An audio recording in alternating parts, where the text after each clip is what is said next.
तो फ्रेंड्स, जैसा कि आपको पता है, हमारी एक एटॉमिक स्ट्रक्चर यूनिट है, उसकी एक सीरीज चली हुई थी। आज उसके अंदर हम पार्ट 4 करने वाले हैं, ठीक है? आई होप आपने पिछली वीडियो सभी देख ली होंगी और तभी आप इस वीडियो पर आए होंगे।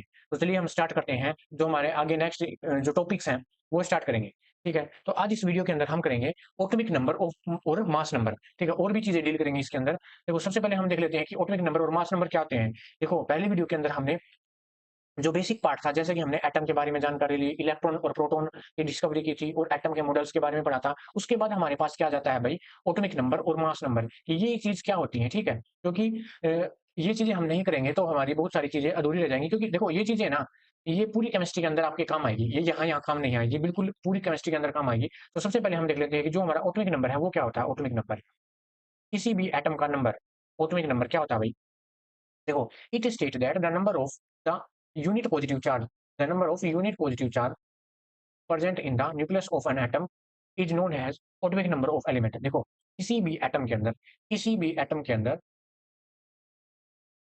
उसके न्यूक्लियस में उसके न्यूक्लियस के अंदर उसके न्यूक्लियस के अंदर कितने हमारे पास प्रोटॉन प्रेजेंट है, कितने हमारे पास प्रोटॉन प्रेजेंट है, यानी कि हमारे पास पॉजिटिव चार्ज प्रेजेंट है, वो उसका क्या कहलाता है भाई, हमारे पास एटॉमिक नंबर कहलाता है, ठीक है? वो हमारे पास क्या कहलाता है, उसका एटॉमिक नंबर कहलाता है। इतना समझ में आया? फॉर एग्जांपल, एग्जांपल के लिए मैं मान लिया, मैंने एक एग्जांपल ले लिया, मैंने एग्जांपल ले लिया, मान लिया मैंने एग्जांपल ले लिया कार्बन का। कार्बन का एटॉमिक नंबर क्या होता है भाई? 6 होता है। इसका मतलब क्या है भाई? इसके अंदर क्या है? इसका मतलब क्या है? इसकी जो न्यूक्लियस है, जो हमारा कार्बन है, उसका जो न्यूक्लियस है, उसके न्यूक्लियस के अंदर 6 प्रोटॉन प्रेजेंट है। इसका मतलब उसके न्यूक्लियस के अंदर 6 प्रोटॉन्स प्रेजेंट है, ठीक है? और एग्जांपल ले लेते हैं। और एग्जांपल कौन सा ले भाई, बताओ? मान लिया ऑक्सीजन का एग्जांपल ले लेते हैं। ऑक्सीजन का एग्जांपल लेंगे, ये 8वें नंबर पे आता है। इसका एटॉमिक नंबर क्या है भाई? 8 है। तो इसका मतलब जो हमारे पास ऑक्सीजन का जो एटम होगा, उसके जो न्यूक्लियस होगा भाई, उसका जो हमारे पास न्यूक्लियस होगा, उसके अंदर कितने प्रोटॉन प्रेजेंट है? 8 इलेक्ट्रॉन प्रेजेंट ना, 8 प्रोटॉन प्रेजेंट है, ठीक है? अब मैंने बताया था अब मैंने क्या बताया था? मैंने बताया था हमारे पास प्रोटॉन्स हैं, वो इलेक्ट्रॉन के इक्वल होते हैं। मैंने बताया था जो हमारे पास प्रोटॉन्स हैं, वो इलेक्ट्रॉन के इक्वल होते हैं, क्योंकि तभी तो हमारा जो एटम है भाई, वो न्यूट्रल होता है, वो चार्ज नहीं है, इसलिए तो न्यूट्रल है। तो इसका मतलब अगर प्रोटॉन मेरे पास, फॉर एग्जांपल जैसे ऑक्सीजन का एग्जांपल लेके चले, अगर मेरे पास ऑक्सीजन के अंदर 8 प्रोटॉन है, तो 8 ही क्या होंगे भाई? इलेक्ट्रॉन होंगे। तो हमारे पास एक और डेफिनिशन बन गई किसकी? एक और डेफिनिशन बन गई किसकी? एटॉमिक नंबर की। हम ये कह सकते हैं कि एटॉमिक नंबर है किसके इक्वल होगा? Number of proton in the nucleus atom, ये तो हमने पढ़ लिया था। और एक और डेफिनिशन होगी number of electron in the neutral atom. Neutral atom क्यों कहा गया है यहाँ पर? क्योंकि देखो, न्यूट्रल एटम क्यों कहा गया है? फॉर एग्जांपल मेरे पास ये है, ए है। मान लिया ए कोई भी मेरे पास एटम है, इसके पास कितने इलेक्ट्रॉन है भाई? मान लिया मेरे पास, इसके पास 5 इलेक्ट्रॉन है, ठीक है? 5 इलेक्ट्रॉन है और ये न्यूट्रल है। जब ये इलेक्ट्रॉन को लूज़ कर देगा, तो इसके ऊपर क्या आ जाएगा भाई? पॉजिटिव चार्ज आ जाएगा। इसने अपना 1 इलेक्ट्रॉन को क्या कर दिया भाई? लॉस कर दिया। इसके पास अब कितने इलेक्ट्रॉन रह गए? इसके पास कितने इलेक्ट्रॉन रह गए भाई? 4 इलेक्ट्रॉन रह गए। लेकिन ये पॉजिटिव चार्ज है, इसलिए हमने यहाँ पर क्या लिखा है भाई? न्यूट्रल एटम लिखा है। मान लिया अगर इसके पास मैं 1 और इलेक्ट्रॉन इसको गेन करवा दूँ, मान लिया 1 इलेक्ट्रॉन इसको दे दूँ, तो यहाँ पे मेरे पास ए नेगेटिव हो जाएगा, ए नेगेटिव। इसका मतलब ए क्या है? जो ए स्पीसी है, ए एटम है, उसने 1 इलेक्ट्रॉन को गेन कर रखा है। इसका मतलब ये है। और इसको किससे डिनोटेट करते हैं भाई? जेड से डिनोटेट करते हैं। ये आपको अच्छे से याद रखना है। आई होप इसकी डेफिनेशन अच्छे से याद हो गई और ये होता क्या है, ये भी आपने अच्छे से क्लियर होगा। हमने एक एग्जांपल करके देख लिया, ठीक है? देखो भाई, अब हम स्टार्ट करेंगे मास नंबर के बारे में, ठीक है? मास नंबर के बारे में पढ़ेंगे, ठीक है? हमने एटॉमिक नंबर के बारे में पढ़ लिया था, एटॉमिक नंबर क्या होता है। अब हम पढ़ेंगे मास नंबर के बारे में। देखो भाई, मास नंबर क्या होता है? किसी भी एटम का मास नंबर क्या होता है? The sum of number of proton and number of neutron are present in the nucleus of an atom is called mass number। it is denoted by a। इसे हम a से denotate करते हैं, इसे हम a से डिनोटेट करते हैं। और ये बोला क्या गया है, मान लिया देखो, हमें पता है ये हमारा क्या है भाई? न्यूक्लियस है। ये हमारा क्या है? न्यूक्लियस है हमारा,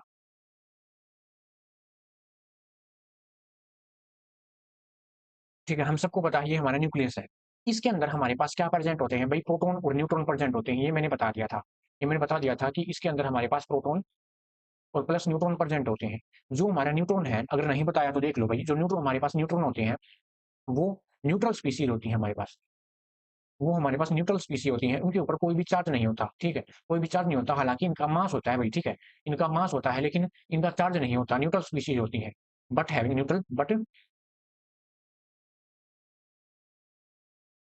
हैविंग मास, ठीक है? इनके पास मास होता है। अब हम सबको पता है भाई, जो हमारे पास इलेक्ट्रॉन है, वो चारों ओर घूमते रहते हैं, अपने ऑर्बिट के ऊपर। ये मैंने पिछली वीडियोज़ के अंदर बता दिया था अच्छे से, ठीक है? तो अब मास नंबर के बारे में क्या पढ़ेंगे? मास नंबर के बारे में क्या पढ़ेंगे कि मास नंबर होता क्या है, कि जो हमारे पास उनका सम, इनका सम, हमारे पास न्यूट्रॉन और प्रोटॉन का सम, इसी को ही क्या बोला जाता है भाई? मास नंबर बोला जाता है। ठीक है, इसी को क्या बोला जाता है, ये डिनोटेड हो गया भाई, जो मास नंबर को ऐसे डिनोटेड करते हैं, और हमारे पास मास नंबर होता क्या है, सम ऑफ प्रोटॉन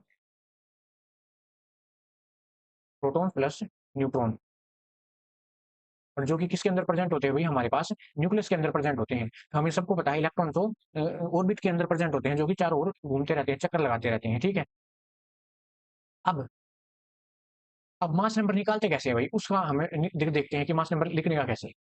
देखो भाई, हमें पता था जो हमारा एटॉमिक नंबर है, जो हमारा एटॉमिक नंबर है, वो किसके इक्वल हो गया था, किसके इक्वल हो गया था भाई, प्रोटॉन प्लस इलेक्ट्रॉन, ठीक है, वो एटॉमिक नंबर इसके इक्वल हो गया था या नहीं हो गया था। फॉर एग्जाम्पल, मैं एग्जाम्पल लेके चलता हूँ कार्बन का। मान लिया कार्बन है और ये 6 नंबर, इसका एटॉमिक नंबर 6 है, इसका मतलब इसके अंदर प्रोटॉन, जो हमारे पास प्रोटॉन प्लस न्यूट्रॉन है, प्रोटॉन प्लस क्या भाई, इलेक्ट्रॉन है, ठीक है। जो हमारा एटॉमिक नंबर है वो किसके इक्वल हो गया था, number of electron present in the, या तो हम नंबर ऑफ इलेक्ट्रॉन लेके चले या हम नंबर ऑफ प्रोटॉन लेके चले, इनमें से एक होगा, इनका सम नहीं होगा, ये आपको अच्छे से याद रखना है, ठीक है। या तो प्रोटॉन हो या इलेक्ट्रॉन हो, और हमें पता है क्या पता है भाई, हमें पता है हमें पता है कि प्रोटॉन और जो इलेक्ट्रॉन है उनका नंबर सेम होता है, इक्वल होते हैं, तभी तो हमारा एटम है वो क्या है भाई, न्यूट्रल है, ठीक है। तो अब हम करेंगे क्या, कैसे निकालेंगे, तो देखो, जो मेरे पास प्रोटॉन है यहाँ पे कितने हैं, 6 है मेरे पास, ठीक है। और जो मेरे पास क्या है भाई, जो हमारे पास न्यूट्रॉन होते हैं, जो हमारे पास न्यूट्रॉन होते हैं, ये मैंने अभी बताया था, ये अप्रोक्सीमेटली इक्वल होते हैं, किसके, इन्हीं के इक्वल होते हैं भाई, प्रोटॉन के इक्वल होते हैं। तो मान लिया अगर हमें इसके न्यूट्रन निकालने हैं, तो हम इसके एटॉमिक मास में से,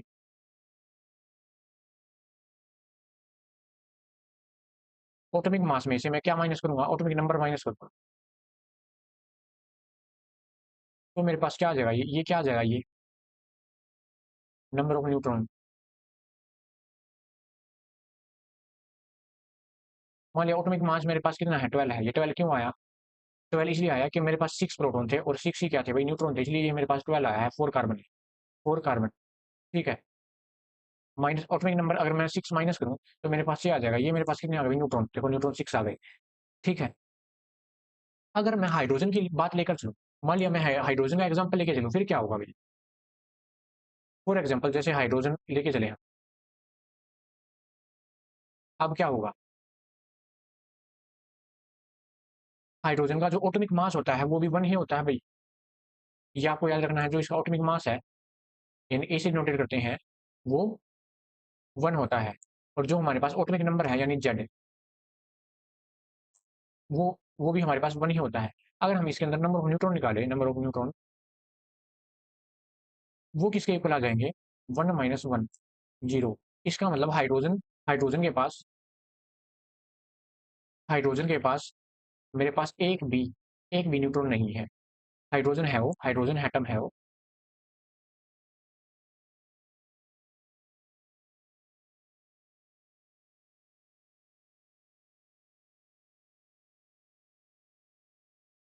0 न्यूट्रॉन, ठीक है। जो हाइड्रोजन है, हाइड्रोजन के पास एक भी न्यूट्रॉन प्रेजेंट नहीं है, देखो 0 आंसर आ गया, ठीक है। अगर मैं ऑक्सीजन की बात लेकर चलूँ, फॉर एग्जांपल जैसे मैं ऑक्सीजन का एग्जांपल लेके चलूँ, ऑक्सीजन का, इसके अंदर क्या होगा, जो ऑक्सीजन का जो एटॉमिक नंबर है भाई, यानी कि ए, वो किसके इक्वल है भाई, 8, 8 के इक्वल है। और जो एटॉमिक मास है इसका, एटॉमिक नंबर को जेड से डिनोटेट करते हैं, ठीक है, जेड से करते हैं भाई इसको डिनोटेट, और जो हमारे पास एटॉमिक मास है ए, वो क्या होगा भाई, 16 होगा, क्योंकि न्यूट्रॉन भी उसके इक्वल होते हैं, जो ये कार्बन का एग्जाम्पल था, एक बार उसका एग्जाम्पल ले लेते हैं, ऑक्सीजन का। अगर मैं यहाँ पर नंबर ऑफ प्रोटॉन लिखूँ, और ऑक्सीजन के लिए प्रोटॉन, ऑक्सीजन के लिए अगर मैं प्रोटॉन लिखूँ, कितने होंगे, प्रोटॉन क्या होता है भाई, प्रोटॉन कहाँ पे प्रेजेंट होते हैं, न्यूक्लियस के अंदर, और जितने इलेक्ट्रॉन होंगे उतने ही प्रोटॉन होंगे, इसका मतलब प्रोटॉन हमारे पास 8 होंगे, ठीक है। और न्यूट्रॉन भी हमारे पास 8 ही होंगे, तो हमारे पास 16 हो गया, तो एटॉमिक मास का कितना हो गया, मास नंबर 16 हो गया। अगर मैं 16 में से 8 करूँ माइनस, तो हमारे पास न्यूट्रॉन कितने आ गए, ये मेरे पास न्यूट्रॉन कितने आ गए, 8 ही आ गए, ठीक है। ये आपस में कोरिलेट है भाई, ये आपको याद ही करने पड़ेंगे, ठीक है? इतना समझ में आया या नहीं आया बोलो? बोलो भई यहाँ तक समझ में आया या नहीं आया? देखो भई, कंपोज़िशन ऑफ एटम में इसका मतलब क्या है कि एटम के अंदर हम कौन-कौन सी ऐसे वर्ड, ऐसे टर्म्स यूज़ करेंगे। देखो अब तक हमने क्या-क्या पढ़ लिया? अब तक हमने पढ़ लिया एटॉमिक नंबर,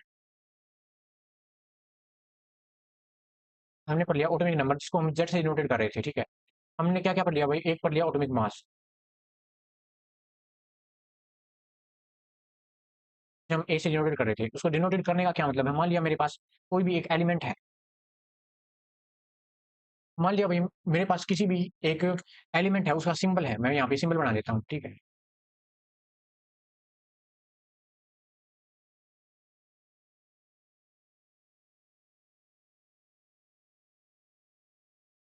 मान लिया मेरे पास किसी कोई भी एक एलिमेंट है एक्स, ये एक्स मान लिया मैंने, ठीक है? ये एक सिंबल है किसी भी एलिमेंट का, मैंने मान लिया ये क्या है भाई? सिंबल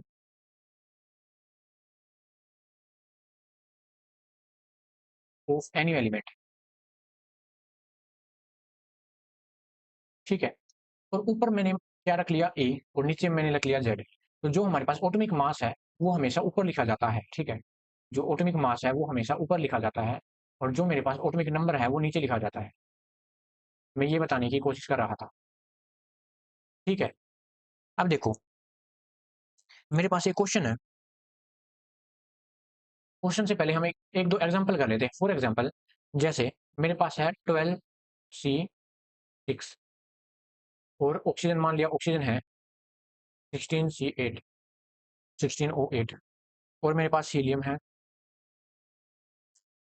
इसका मतलब क्या है भाई? ये हमारे पास जो 12 है ना, ये 12, ये इसका एटॉमिक मास है। ये क्या है भाई? एटॉमिक मास है, और ये हमारे पास क्या है भाई? इसका एटॉमिक नंबर है, ठीक है? एटॉमिक मास में हमारे पास क्या-क्या होते हैं बताओ?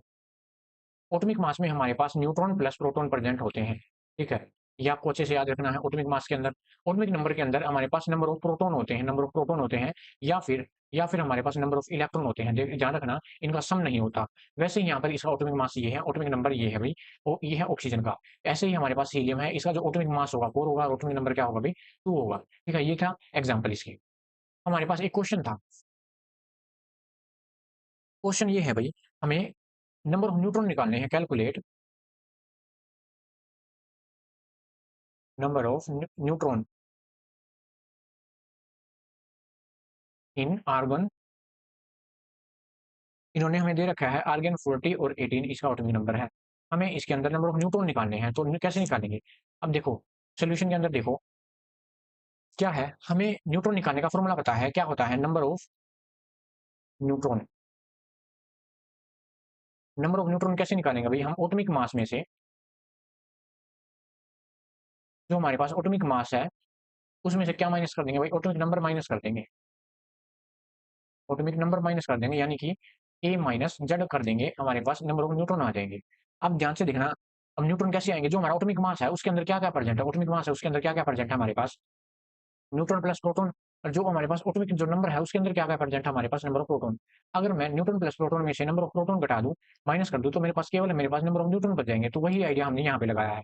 अब जैसे फॉर एग्जांपल आर्गन का जो एटॉमिक मास था वो मेरे पास 40 था, और एटॉमिक नंबर था 18 था, तो मेरे पास नंबर ऑफ न्यूट्रॉन कितने आ गए इसके? नंबर ऑफ न्यूट्रॉन आ गए भाई 22, ठीक है? ये हमने निकाल दिया इसका आंसर। आई होप आपको अच्छे से समझ में आया होगा यहाँ तक। देखो भाई, अब आगे बढ़ते हैं।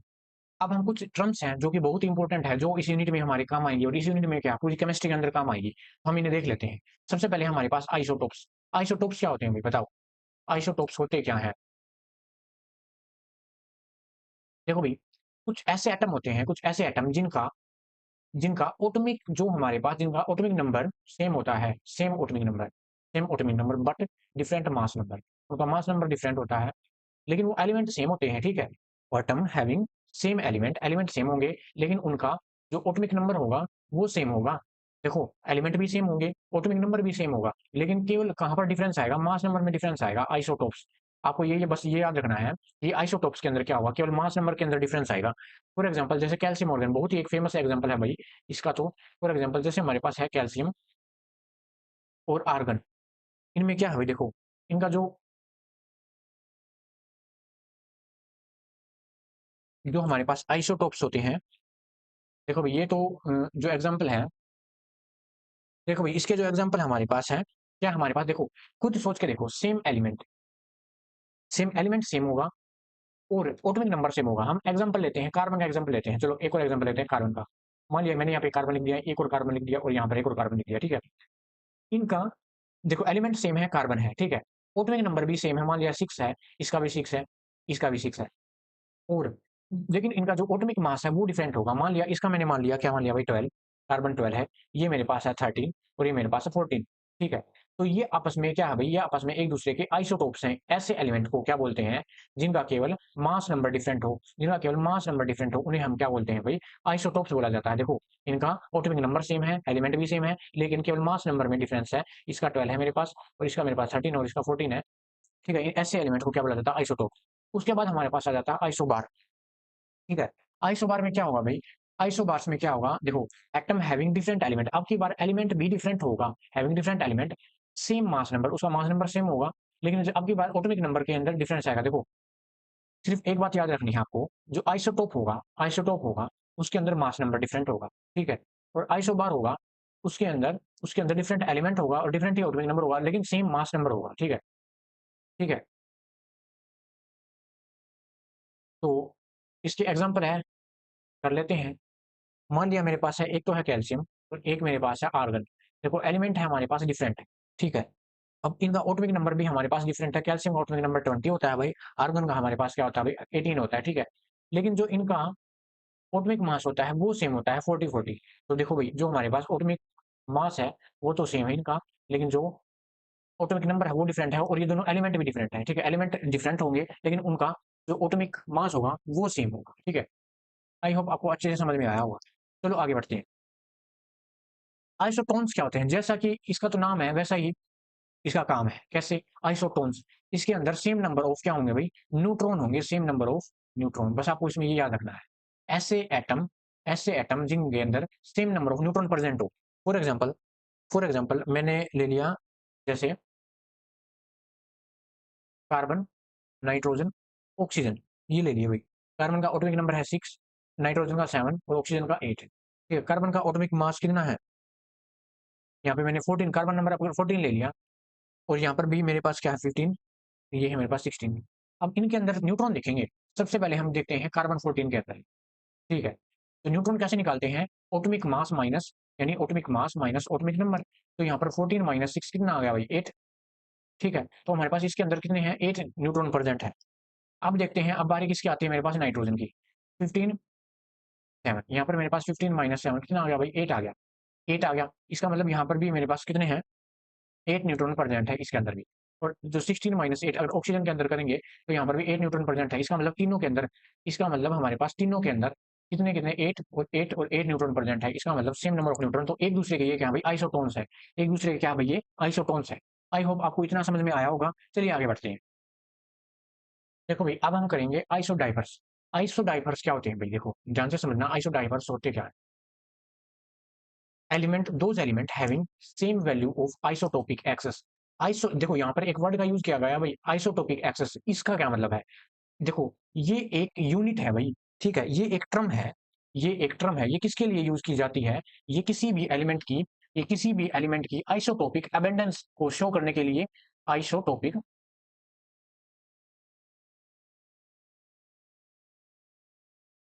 ये किसी भी एलिमेंट की आइसोटोपिक अबेंडेंस को शो करने के लिए मतलब यूज की जाती है,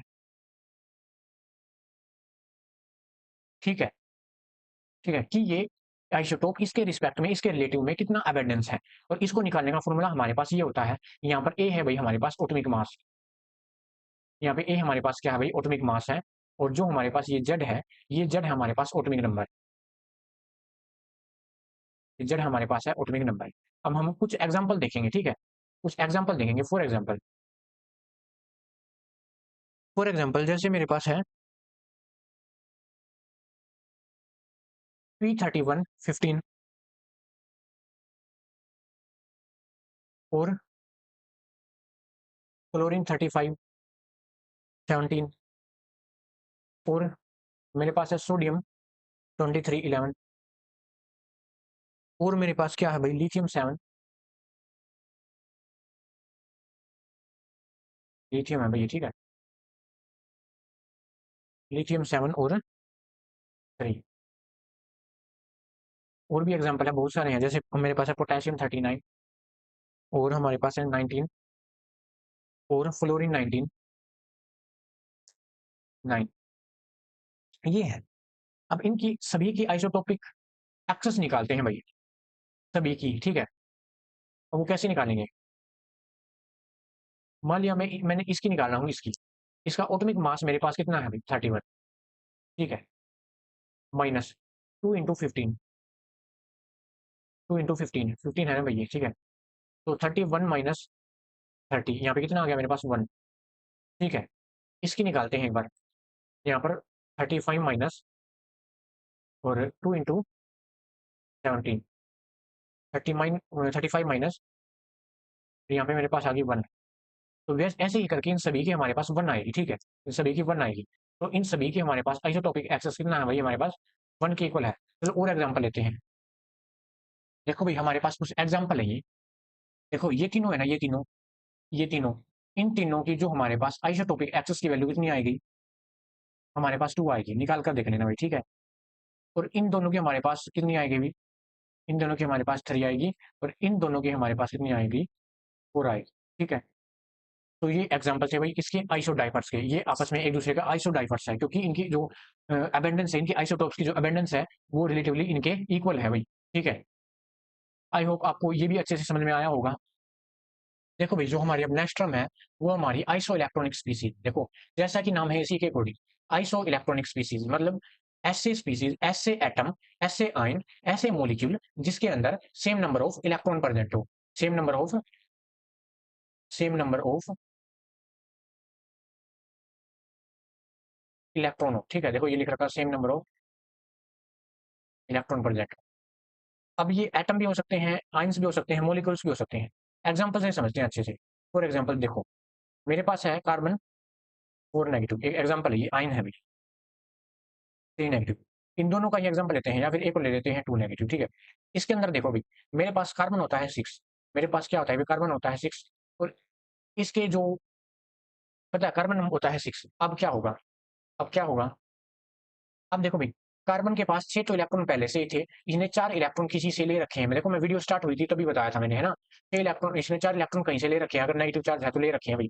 तो प्लस 4 वो ऐड करेंगे, तो मेरे पास कितने हो गए भाई? 10 इलेक्ट्रॉन हो गई। इसका मतलब इस कार्बन के पास 10 इलेक्ट्रॉन प्रेजेंट है। अब नाइट्रोजन का निकालते हैं। नाइट्रोजन 3 नेगेटिव, नाइट्रोजन के पास खुद के होते हैं हमारे पास 7, ठीक है। 7 प्लस और 3 कहीं से ले रखे थे इसने, 3, यहाँ पर हमारे पास हो गए 10। वैसे ही हमारे पास ऑक्सीजन, ऑक्सीजन के पास खुद के होते हैं 8, और 8 प्लस 2, क्योंकि 2 बाहर से ले रखे थे, और यहाँ पे हो गए मेरे पास 10 इलेक्ट्रॉन। देखो भाई, सेम नंबर ऑफ इलेक्ट्रॉन है, इसका मतलब ये एक दूसरे की क्या है भाई? आइसो इलेक्ट्रॉनिक स्पीसी है एक दूसरे की, ठीक है। इतना समझ में आया? अब एक एक डेफिनेशन मानी जाती है भाई, एक डेफिनेशन ये मानी जाती है कि हमारे पास आइसो इलेक्ट्रॉनिक स्पीसीज उसे भी कहते हैं जिसके पास क्या हो गई? सेम नंबर ऑफ,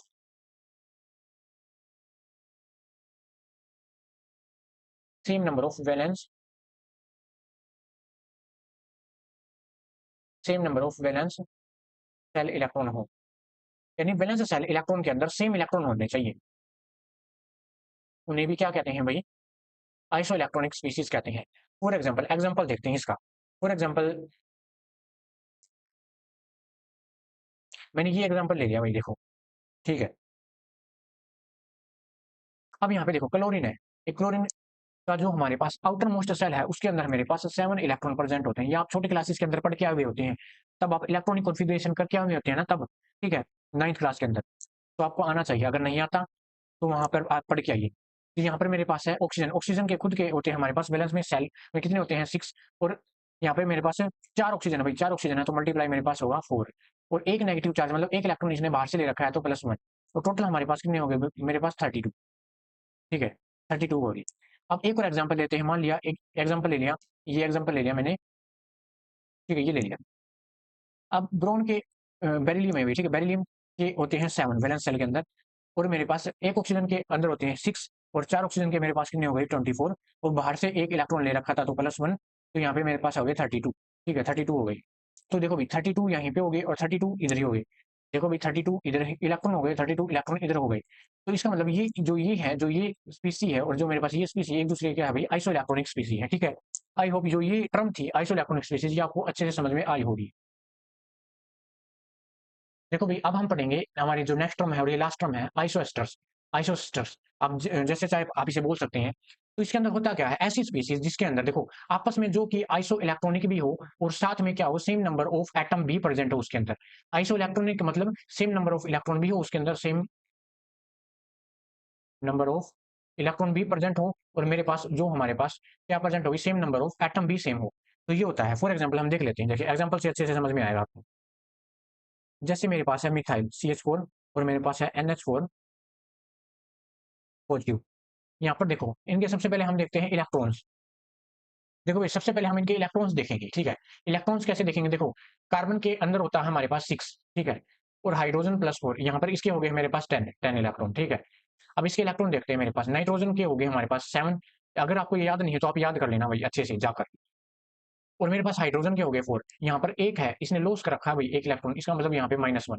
तो 7 + 3 और यहाँ पर मेरे पास हो गए 10 इलेक्ट्रॉन। देखो भाई दोनों के अंदर 10 इलेक्ट्रॉन है, इसका मतलब एक दूसरे के क्या है भाई, ये आइसो इलेक्ट्रॉनिक है। और साथ में इसके अंदर भी मेरे पास 4 एटम प्रेजेंट है और इसके अंदर भी 4 एटम प्रेजेंट है। 4 एटम कैसे, एक तो मेरे पास है कार्बन और 4 मेरे पास क्या है भाई, हाइड्रोजन एटम। टोटल मेरे पास कितने हैं भाई, टोटल मेरे पास कितने हैं, 5 एटम प्रेजेंट है इसके अंदर। और इसके अंदर भी देखो भाई एक तो मेरे पास क्या है भाई, नाइट्रोजन प्रेजेंट है और मेरे पास 4 क्या है भाई, हाइड्रोजन प्रेजेंट है। इसके अंदर भी मेरे पास 5 एटम प्रेजेंट है।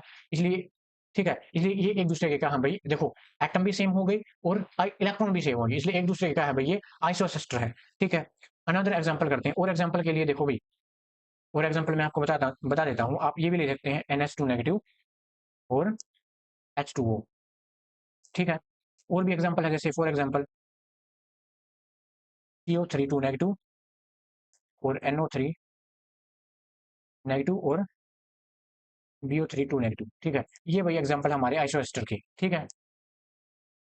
देखो भाई इस वीडियो के अंदर हमने जो हमारी जनरल टर्म है जो कि यूज होती है, कहाँ पर यूज होती है भाई, जैसे एटॉमिक स्ट्रक्चर, मतलब कहने का मतलब जो ऐसी टर्म पड़ी है जो हमने पूरी केमिस्ट्री के अंदर काम आ गई, इसलिए काम आएंगी, आगे काम आएंगी, ठीक है। पूरी केमिस्ट्री के अंदर भी जब आप +2 क्लास में जाओगे और अगर आगे भी हायर एजुकेशन में जाओगे, मतलब जो ये टर्म है ना, ये आपको काम आती ही रहेंगी, ठीक है। इसलिए आज की ये वीडियो थी वो इंपॉर्टेंट हो जाती है।